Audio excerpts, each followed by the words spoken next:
नमस्कार दर्शकों, स्वागत है आपका मॉडर्न टेल्स में। मॉडर्न टेल्स विदिक सहारा की तरफ से आयोजित किया गया सीरीज ऑफ डिस्कशन है। जैसे कि आप सब जानते ही होंगे कि कोविड-19 ने हम सबकी ज़िंदगियों पर प्रभाव डाला है, मगर सबसे ज़्यादा प्रभावित अगर कोई है तो वो है हमारे छात्र, हमारे स्टूडेंट्स। उनको पढ़ाने का तरीका और पढ़ने के तरीके में काफ़ी ज़्यादा अंतर आया है। इसी से जुड़ा हुआ आज का हमारा पहला टॉपिक ऑफ डिस्कशन, जो कि है टीचर्स बीइंग अब्यूज्ड इन ऑनलाइन क्लासेस। शिक्षा का अपमान है, शिक्षक का अपमान। आज मैं यहाँ स्वागत करना चाहूँगी सबिहा मैम का। Thank you so much ma'am यहाँ आने के लिए। मैं आपसे अब रिक्वेस्ट करती हूँ कि आप अपना इंट्रोडक्शन दें हमारे दर्शकों को। मैं सबिहा अली, प्राचार्य, शासकीय उच्चतर माध्यमिक विद्यालय गुनगांव में पदस्थ हूँ। लगभग 30 वर्षों से विभाग को सेवाएं दे रही हूँ। Thank you so much ma'am. Ma'am शुरू करते हैं आज के हमारे पहले सवाल से। जैसे कि आपने भी नोटिस करा होगा कि ऑनलाइन पढ़ाना अब एक मजबूरी बन गया है। ये वर्क फ्रॉम होम है टीचर्स का, लेकिन इसमें कई सारी दिक्कतें होती होंगी, कई सारी परेशानियां आती होंगी आपके लिए भी और स्टूडेंट्स के लिए भी। मैम मैं यहाँ आपसे जानना चाहूँगी कि वो क्या दिक्कतें हैं जो आपको लगता है कि ऑनलाइन पढ़ाने के माध्यम में आ रही हैं। देखिए, सबसे बड़ी दिक्कत तो जो है हमारी, वो मैं ये कहूँगी कि हमारे देश में ज़्यादातर जो है, बल्कि हमारे मध्य प्रदेश में ही ज़्यादातर लोग जो है वो आर्थिक रूप से कमज़ोर हैं और ग्रामीण क्षेत्र को बिलोंग करते हैं। बच्चे वहाँ से हैं, टेक्नोलॉजी तो है लेकिन अभी उनकी पहुँच से दूर है। अब यदि घर में एक मोबाइल है और मान लीजिए 4 बच्चे हैं, घर में लगभग 4 हैं या 3 हैं, तो उन चारों बच्चों को 2-2 घंटे के लिए मोबाइल देना माँ बाप के लिए थोड़ा सा मुश्किल नज़र आ रहा है।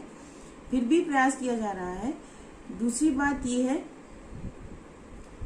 कि यदि बच्चे को आपने एक बच्चे को मोबाइल दे दिया, बच्चे ने स्टडी शुरू करी अपनी मोबाइल से, ऑनलाइन उसको जो स्टडी मटेरियल प्राप्त होता है उसने शुरू करी।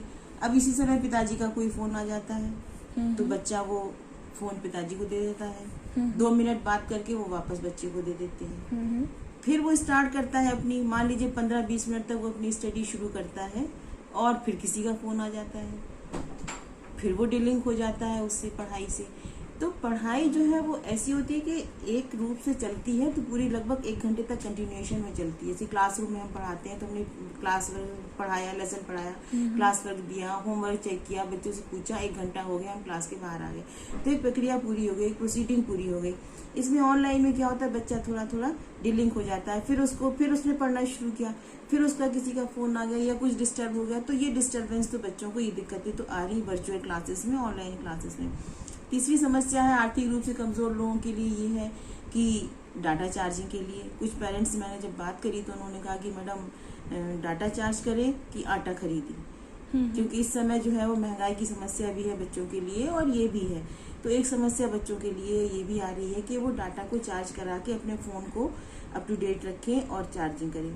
अगली समस्या जो बहुत ही मेजर है वो ये है कि यदि एक बच्चा जो अभी लगभग 10 साल का है, 12 साल का है, 15 साल का है, और यदि डेली वो 2 घंटे वर्चुअल क्लास के माध्यम से, ऑनलाइन टीचिंग के माध्यम से अगर वो डेली 2 घंटे तक छोटे छोटे अक्षरों में मोबाइल से पढ़ता है तो निश्चित रूप से उसकी आंखों पे बड़ा असर पड़ता है और निकट भविष्य में यदि ये पढ़ाई जारी रहती है तो उसकी आंखें तो कमजोर होंगी ही, दिमाग पे भी उसके असर पड़ेगा।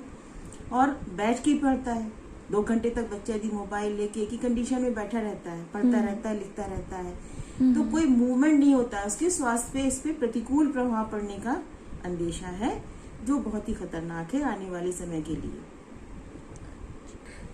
थैंक यू मैम आपके इस जवाब के लिए। You're welcome। मैम अब हम अपने अगले प्रश्न की तरफ बढ़ते हैं। बिल्कुल। मैम आप भी टीचर रही हैं, है ना? तो आपने भी बच्चों को फेस टू फेस पढ़ाया होगा, आपकी जनरेशन ने पढ़ाया होगा, हालांकि कोविड की वजह से सिचुएशंस काफ़ी ज़्यादा बदल चुकी हैं। ऐसे में जो हमारा माध्यम चेंज हुआ है, जो हमारा माध्यम वर्चुअल हो गया है, इसमें टीचर्स का क्या रिस्पॉन्स है? आपके मुताबिक क्या टीचर्स का इसमें जवाब रहा होगा, क्या उनका इसमें रिस्पॉन्स रहा होगा? आप थोड़ा सा उस पर रोशनी डालेंगी मैम? देखिए, कोई भी नई पद्धति हम अपनाते हैं तो उसके हैबिचुअल होने में समय लगता है और समस्याएं भी आती हैं। हमारे टीचर जो है क्लासरूम टीचिंग के अभ्यस्त थे अभी तक, अब उनको ये ऑनलाइन और वर्चुअल क्लासेस लेना पड़ रही हैं, तो समस्याएं तो उनके आना ही स्वाभाविक है। सबसे पहली तो समस्या है टीचर्स के लिए कि चूंकि जैसे मैंने आपको पहले बताया, ये अधिकांश बच्चे जो है वो आर्थिक रूप से कमजोर तबके से आते हैं, ग्रामीण क्षेत्र से आते हैं, तो बच्चों के पास स्मार्टफोन की अनुपलब्धता है। अच्छा। सारे बच्चों के पास स्मार्टफोन नहीं है, तो टीचर्स को सारे बच्चों को लेके चलने में थोड़ी सी दिक्कत आ रही है। हर बच्चे तक उनकी पहुंच नहीं हो पा रही, सबसे बड़ी समस्या ये है। और टीचर यदि हर बच्चे के पास ना पहुंच पाए तो ये तो उसके लिए बड़ा दुर्भाग्य सा होता है कि वो लास्ट क्लास में यदि क्लास में पढ़ा रही तो लास्ट बच्चे तक देख लेती, इसके माध्यम से वो उन बच्चों तक नहीं पहुंच पा रही है जिनके पास मोबाइल नहीं है। हालांकि शासन ने व्यवस्था करी है, टीवी के माध्यम से भी पढ़ाई हो रही है, लेकिन वही समस्या कि कुछ बच्चों के पास टीवी भी नहीं है, यदि है तो बिगड़ी पड़ी हुई है। ऐसा हमने, मतलब मेरा जो एक्सपीरियंस रहा बच्चों से बात करने जो आप तक पहुंचे होंगे, जी, उनसे ये लगा मुझे कि जिन बच्चों के पास है भी, यदि उनकी बिगड़ गई है तो सुधरवाना मुश्किल है, किसी के पास नहीं है, कहीं लाइट की समस्या है, कहीं नेटवर्क की समस्या है, तो ये सब समस्याएं बच्चों को आ रही है। पहली समस्या तो टीचर्स के सामने ये हो पा रही है। दूसरी मेन बात ये है कि मान लीजिए बच्चा पढ़ रहा है और उसने कोई क्वेश्चन पुटअप किया, टीचर को रिक्वेस्ट भेजी कि मुझे ये समझ में नहीं आ रहा है। मान लीजिए उसने 2 घंटे पढ़ने के बाद वो भेजी, अब टीचर दूसरा क्लास लेने लगी, बच्चे ने मैसेज किया, टीचर ने उसको मान लीजिए रिसीव कर लिया, 4 बजे टीचर ने उसको रिसीव किया, देखा उसने, और उसने तुरंत मैसेज डाल दिया, उसका आंसर डाल दिया। बच्चे ने उसको शाम को देखा तो बच्चा भी भूल गया कि हमने क्या पूछा था और जवाब भी उसको समझ में नहीं आया। तो जो सवाल का उत्तर तुरंत मिल जाए वो ज्यादा इफेक्टिव होता है, ना कि 3-4 घंटे के बाद यदि उत्तर मिले वो इफेक्टिव होता है। तीसरी बात ये है कि देखिए, मान लीजिए क्लास में या मोबाइल के माध्यम से या वर्चुअल क्लास में मान लीजिए आपके 30 बच्चे पढ़ रहे हैं, अब 30 बच्चों को ही समस्या आई, 30 में से मान लीजिए 20 बच्चों को ही समस्या आई, मैक्सिमम ना बल्कि मान लीजिए मैक्सिमम अगर 20 बच्चों को समस्या आती है और उन्हें अपनी रिक्वेस्ट डाल दी, तो टीचर तो एक ही है। अब उसको टाइप करने में, मैसेज सॉल्व करके भेजने में बच्चों को मान लीजिए डिफरेंट समस्याएं हैं, किसी की कुछ है, किसी की कुछ है, 10 अलग अलग समस्याएं हैं, तो उसको टाइप करके देने में भी उसको थोड़ा टाइम लगता है टीचर को, और वो चूंकि हैबिचुअल नहीं है इसकी ऑनलाइन टीचिंग की, तो ये समस्या उसको आती है। टाइपिंग की बहुत सारे टीचर जो है हैबिचुअल नहीं है, कीपैड पे टाइप कर ले वो, तो मोबाइल पे उनको टाइप करने में दिक्कतें आती हैं। Thank you so much ma'am.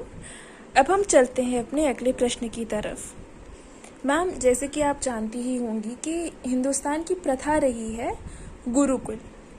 अब समय के साथ साथ उसमें बदलाव आए हैं, चेंजेस आए हैं। ये जो नया चेंज है, जो कि ऑनलाइन टीचिंग हम जिसे कह रहे हैं, मैम मैं आपसे ये जानना चाहूँगी कि इन दोनों में क्या डिफरेंस है, क्या फ़र्क है इन दोनों में, और आप एज अ टीचर इनमें से कौन से मोड ऑफ टीचिंग को प्रेफर करेंगी? देखिए, इस संबंध में मैं कहना चाहूंगी कि जो आई कांटेक्ट टीचिंग है वो सबसे ज़्यादा इफेक्टिव होती है। जी। दूसरी बात ये है कि जो गुरु शिष्य में जो आत्मीय संबंध हो जाते हैं, डांटना, फटकारना, प्यार, मान, मनुहार, वो सब गुरुकुल, वो सब आमने सामने क्लासरूम टीचिंग पे ही अच्छा रहता है और प्रभावी रहता है। ऑनलाइन टीचिंग के माध्यम से वो प्रेम, वो मनुहार, वो अनुशासन वो हमें नहीं मिल पाता। दूसरा, इस दोनों के बीच में आपने बताया है कि किसको प्रेफर करेंगे, तो जाहिर सी बात है कि हम क्लासरूम टीचिंग को ही प्रेफर करेंगे। अभी हम उम्मीद करते हैं कि कोरोना चला जाएगा और हम इस क्लासरूम टीचिंग को ही अपनाएंगे, क्योंकि द बेस्ट है। अच्छा। ये है ऑनलाइन टीचिंग, वर्चुअल क्लासेस को हम इस्तेमाल कर सकते हैं प्रोजेक्टर के माध्यम से क्लासरूम में, लेकिन क्लासरूम में सब बच्चों के साथ जिसमें टीचर भी हो और टीचर प्रोजेक्टर के माध्यम से बच्चों को बताए कि देखो यहाँ पे ये है, ये इन समस्या का समाधान इस तरह से, उनकी समस्याओं को सुलझाए। तो ऑनलाइन में हम ऑनलाइन का भी हम इस्तेमाल कर सकते हैं, लेकिन क्लासरूम में। लेकिन दी बेस्ट जो हमारे हिसाब से है वो गुरु शिष्य परंपरा, आई कांटेक्ट और बच्चे और टीचर्स एक जो साथ। आप मतलब जो हमारा ट्रेडिशनल तरीका रहा है फेस टू फेस, आप yes. Okay thank you ma'am.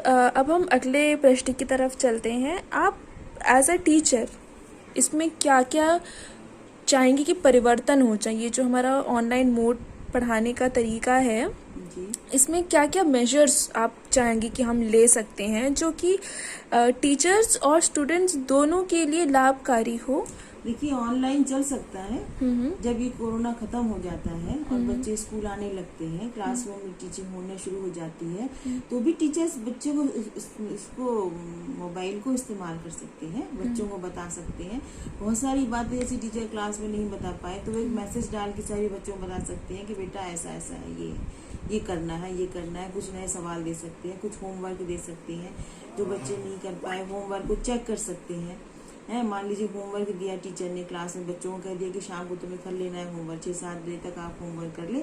उसके बाद बच्चे टीचर आंसर डाल देंगे मोबाइल के माध्यम से, तो बच्चे उसको चेक कर लेंगे। है इफेक्टिव ये भी है, लेकिन साथ साथ चल सकता है और इसको भी हम अपना सकते हैं। क्लासरूम टीचिंग के साथ साथ इसको भी अपना सकते हैं। Okay, thank you so much ma'am आज हमारे साथ इस प्लेटफॉर्म पे जुड़ने के लिए। तो दर्शकों, जैसा कि आपने देखा कि ऑनलाइन टीचिंग हमारा भविष्य हो भी सकता है और नहीं भी हो सकता है। ये सब कुछ कई सारे टॉपिक्स पे, कई सारे विषयों पर डिपेंड करता है, लाई करता है। अब ये चूंकि हमारे बच्चों का भविष्य है, हमारे भारतवर्ष का भविष्य है, इसमें टीचर्स का भी बहुत ज़्यादा महत्वपूर्ण योगदान है और सदैव रहेगा भी। इसी के साथ मैं आपसे अलविदा लेना चाहूँगी। शुक्रिया, नमस्कार।